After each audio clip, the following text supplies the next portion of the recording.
Friends, എല്ലാവർക്കും നമസ്കാരം. നമ്മുടെ ഇഷ്ടപരമ്പരയുടെ പുതുപുത്തൻ വിശേഷങ്ങളിലേക്ക് ഏവർക്കും സ്വാഗതം. അങ്ങനെ നരനെ പറ്റി യമുന സംസാരിച്ചുകൊണ്ടിരിക്കുകയാണ്. എവിടുന്നോ വന്നൊരു മനുഷ്യൻ ഒരുപാട് വണ്ടികൾക്ക് ഞങ്ങൾ കൈനീട്ടി, പക്ഷെ ആരും നിർത്തിയില്ല. അദ്ദേഹം നിർത്തി ഞങ്ങളെ വണ്ടിയിൽ കയറ്റുകയും ചെയ്തു. ആശുപത്രിയിൽ എത്തിച്ചു. അതിനുശേഷം സ്ട്രെച്ചറിൽ നിലയ്ക്കെടുത്താനും സഹായിച്ചു. ഞാൻ തിരിഞ്ഞു നോക്കിയപ്പോൾ ഒന്നും പറയാതെ അദ്ദേഹം കടന്നു പോവുകയും ചെയ്തു.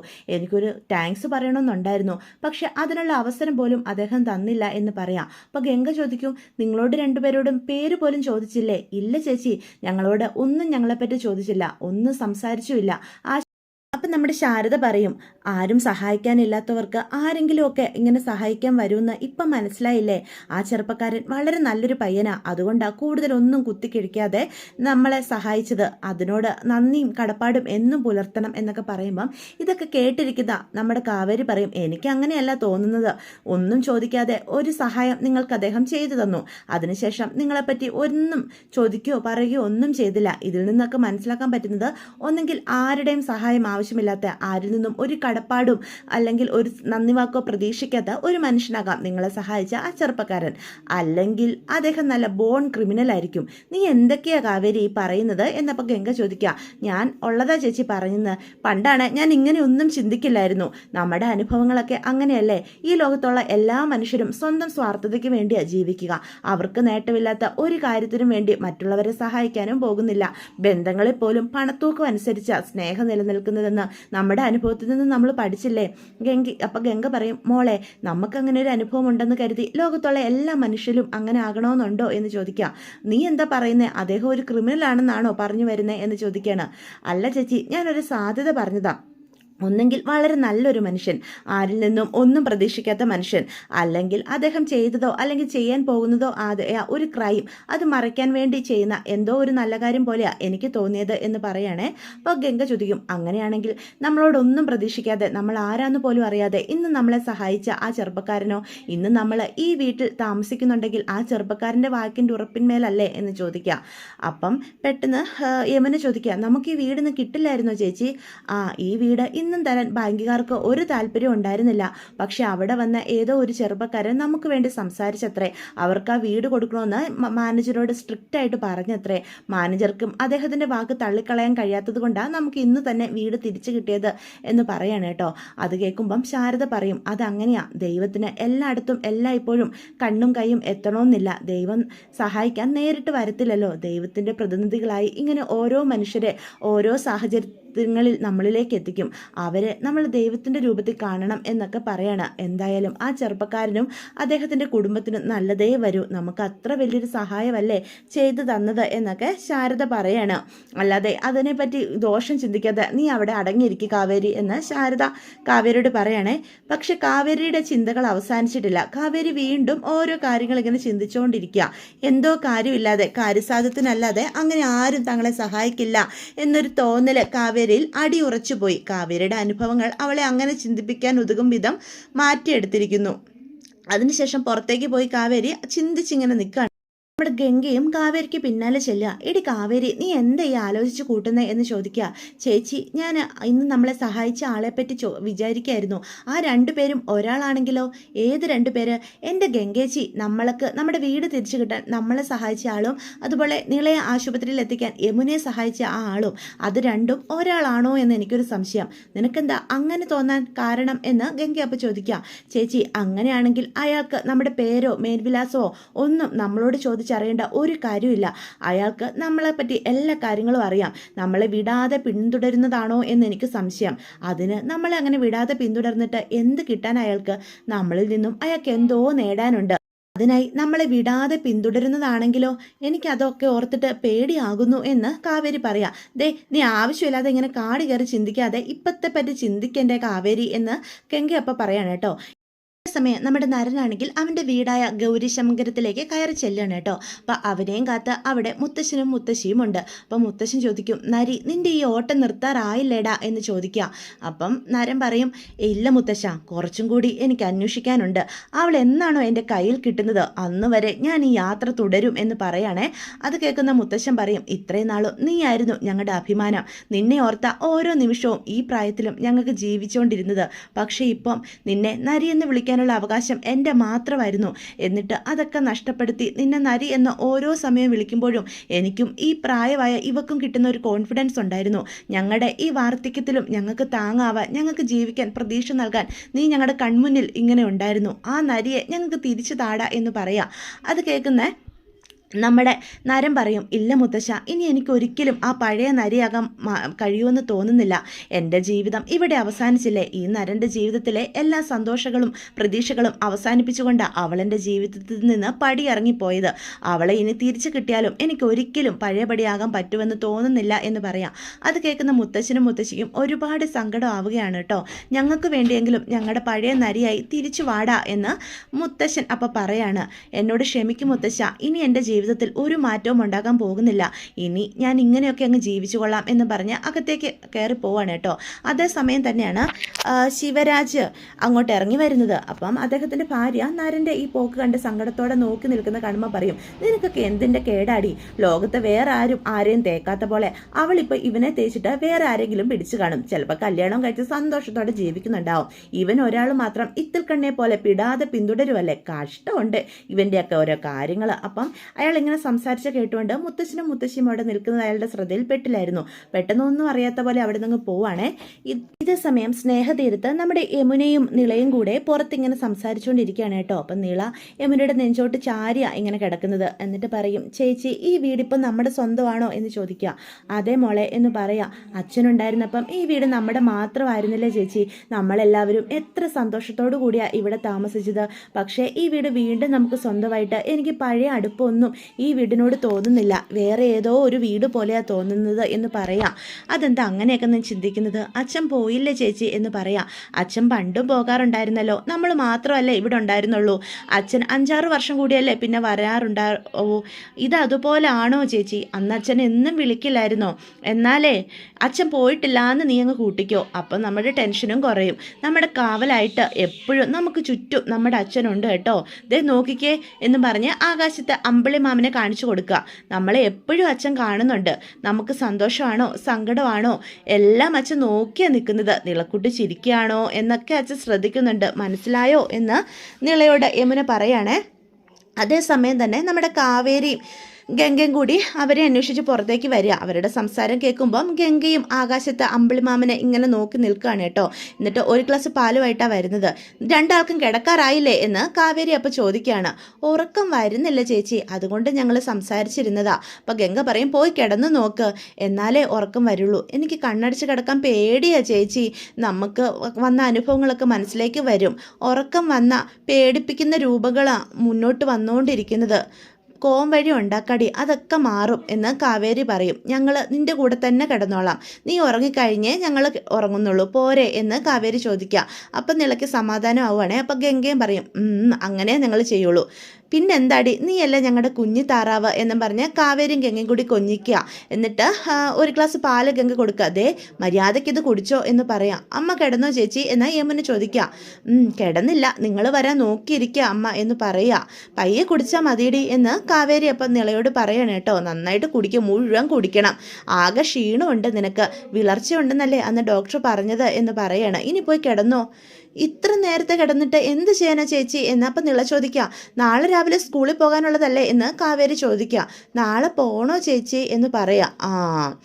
നാളെ എന്താ വിശേഷം എന്നപ്പോൾ കാവേരി ചോദിക്കുക. കുറച്ച് ദിവസം നമ്മൾ വീട്ടിലില്ലായിരുന്നു, അതുകൊണ്ട് സ്കൂളിൽ പോയില്ല. ഇപ്പം തിരിച്ചു വന്നില്ലേ, അപ്പം നാളെ തൊട്ട് സ്കൂളിൽ പോയി തുടങ്ങണം. നിന്റെ പഠിത്തമൊന്നും മുടക്കാൻ പാടില്ല എന്ന് പറയാം. യമുന പറയും, കോളേജിൽ പോയിട്ട് ഫ്രണ്ട്സിനെയൊക്കെ ഫേസ് ചെയ്യാൻ എനിക്കും ടെൻഷനുണ്ട് ചേച്ചി എന്ന് പറയുകയാണേ.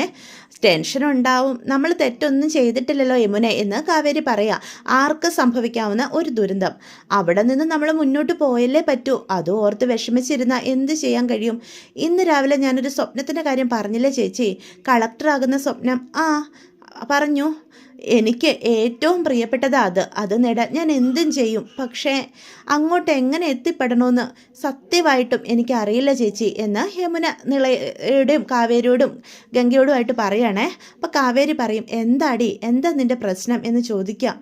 അച്ഛനെ കളക്ടറായി കാണിക്കണമെന്നായിരുന്നു എൻ്റെ ഏറ്റവും വലിയ ആഗ്രഹം. ഇപ്പം അച്ഛനേ ഇല്ല, അതുകൊണ്ട് എല്ലാത്തിനോടൊരു മടുപ്പാ ചേച്ചി എന്ന് പറയാം. ഇനിയിപ്പം ആരെ കാണിക്കാനാ എന്നുള്ള ചിന്ത മനസ്സിൽ തികട്ടിക്കൊണ്ടിരിക്കുക. അതുകൊണ്ട് എല്ലാത്തിനോടും പഠിക്കാനോട് ഒരു മടിയാ കാവേരി ചേച്ചി എന്ന് യമുന പറയാണ് കേട്ടോ. അത് കേൾക്കുമ്പോൾ നിളയ്ക്ക് ഒരുപാട് സങ്കടം വരിക. കളക്ടറാകാനൊക്കെ ഒരുപാട് പഠിക്കണ്ടേ ചേച്ചി എന്ന് ചോദിക്കുക.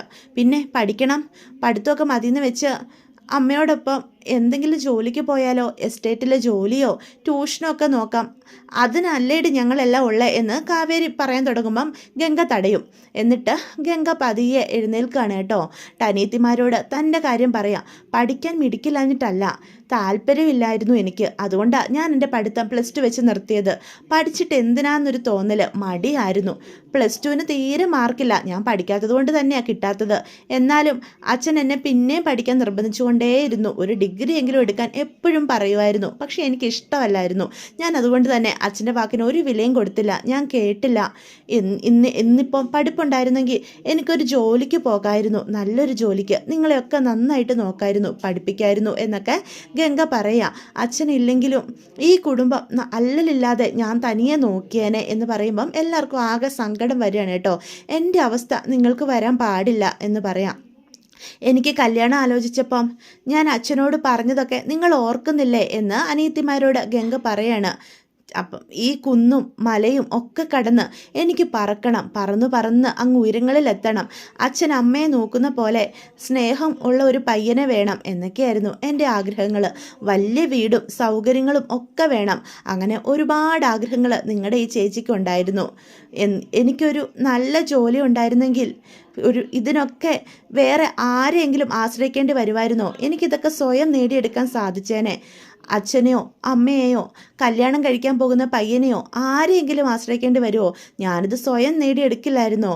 അതുകൊണ്ട് വിദ്യാഭ്യാസത്തിന് വളരെ വലിയ വിലയുണ്ട് മക്കളെ എന്ന് അനിയത്തിമാരോട് ഗംഗ പറയാ. എൻ്റെ സ്വന്തം ചിറകുകൾ കൊണ്ട് ഞാൻ പറന്നുയർന്നേനെ. ഈ കുന്നും മലയും ഒക്കെ കടന്ന് എൻ്റെ ആഗ്രഹം പോലെ ഞാൻ അങ്ങ് പറന്നു പോയേനെ. എനിക്കെൻ്റെ ആഗ്രഹം പോലെ ജീവിതം തിരഞ്ഞെടുക്കായിരുന്നു. ജോലി, ജീവിക്കുന്ന സ്ഥലം, വീട് എല്ലാം എൻ്റെ ഇഷ്ടത്തിന്, കൂടെ ജീവിക്കുന്ന ആൾ ഒക്കെ എൻ്റെ മാത്രം തീരുമാനങ്ങളായി മാറിയേനെ. പക്ഷേ ഇപ്പം ഇതൊക്കെ എനിക്ക് നേടിയെടുക്കാൻ മറ്റൊരാളെ ആശ്രയിക്കേണ്ട അവസ്ഥയാണ്. നിങ്ങൾക്ക് ഞാൻ പറയുന്നത് മനസ്സിലാകുന്നുണ്ടോ? ഇപ്പോൾ എനിക്ക് ഒരാഗ്രഹങ്ങളും ഇല്ല. എങ്ങനെയെങ്കിലും ജീവിച്ചാൽ നമ്മുടെ അമ്മയ്ക്ക് നല്ല വിദ്യാഭ്യാസം ഉണ്ടായിരുന്നെങ്കിൽ നമ്മുടെ ജീവിതം ഇങ്ങനെയായി പോകുമായിരുന്നോ? അച്ഛനെ പറ്റിയുള്ള എല്ലാ കാര്യങ്ങളും അമ്മ തന്നെ നോക്കില്ലായിരുന്നോ? അച്ഛൻ ജോലി ചെയ്തിരുന്ന കമ്പനിയെ പറ്റിയും അച്ഛൻ്റെ ശമ്പളത്തെ പറ്റിയുമുള്ള കാര്യങ്ങളൊക്കെ അമ്മയ്ക്ക് തന്നെ മനസ്സിലാക്കായിരുന്നു. അച്ഛൻ്റെ അക്കൗണ്ട് കാര്യങ്ങളൊക്കെ അമ്മയ്ക്ക് നോക്കായിരുന്നു. എത്ര രൂപ ഇങ്ങോട്ട് അയക്കുന്നു എന്നുള്ള കാര്യങ്ങളൊക്കെ അമ്മ സ്വയം നോക്കി നടത്തിയിരുന്നെങ്കിൽ, തോട്ടം വാങ്ങിയ കാര്യങ്ങളും ഒക്കെ അമ്മയ്ക്ക് അറിയാമായിരുന്നെങ്കിൽ നമ്മുടെ ജീവിതം ഇപ്പം മറ്റൊരു ദിശയിലായി പോയേനെ. ഒരു ജയബാലനങ്കിളൊന്നും നമ്മുടെ ജീവിതത്തിലേക്ക് കയറി വരികയും ചെയ്യില്ലായിരുന്നു. ഞാൻ പറയുന്നത് നിങ്ങൾക്ക് മനസ്സിലാകുന്നുണ്ടോ? വിദ്യാഭ്യാസത്തിന് വളരെ വലിയ വിലയുണ്ട്. അത് നിങ്ങൾ മനസ്സിലാക്കി മുന്നോട്ട് പോകണം എന്ന് പറയാം.